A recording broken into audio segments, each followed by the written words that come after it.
Ahojte turisti, Lisec je výrazný vrch v západnej časti Veľkej Fatry, jednoducho dostupný z Jasenskej doliny po žltej alebo modrej turistickej značke. My sme si vybrali výšľap hore po žltej značke, na ktorú sa musíme dostať s jazdovkou už nefunkčného lyžerského vleku.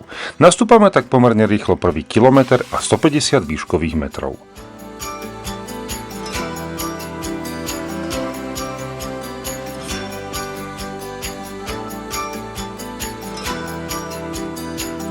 Nasleduje trasa po žltej značke lesom postupným stúpaním, ktoré sa na krátkom úseku pred lokalitou Polky zmení na dosť prudké. Všade na jar môžeme vidieť kvitnúť šafrány, ak budeme mať šťastie aj snežienky.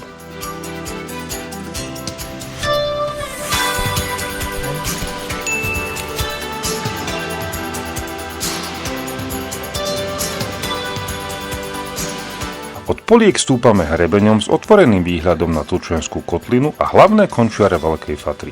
Tlstú, ostrú, Borišov, ploskú či najvyšší vrch Ostredok.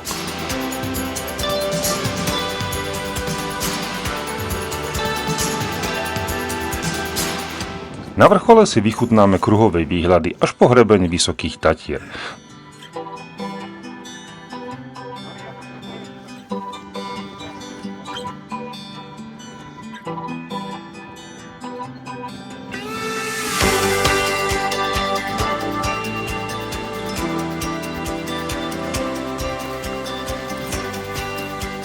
Dolu zastupujeme po modrej. Trasa vedie severným svahom a začiatkom apríla tu ešte býva sneh.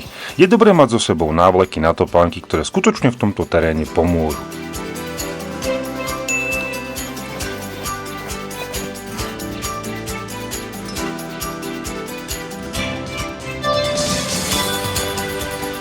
Lesom a krátkym vstúpaním s krátkými rovnejšími pasážami na oddych pre kolena sa dostaneme na východzí bod, na parkovisko pri stredisku, odkiaľ sme vychádzali. Na lesných čistníkach v prísekoch môžeme obdivovať výhľady na Malú Fatru a jej najznámejšie končiare. Celá trasa meria 9 km s prevýšením 800 metrov a dá sa zvládnuť s prestávkami za približne 4 hodiny čistého času.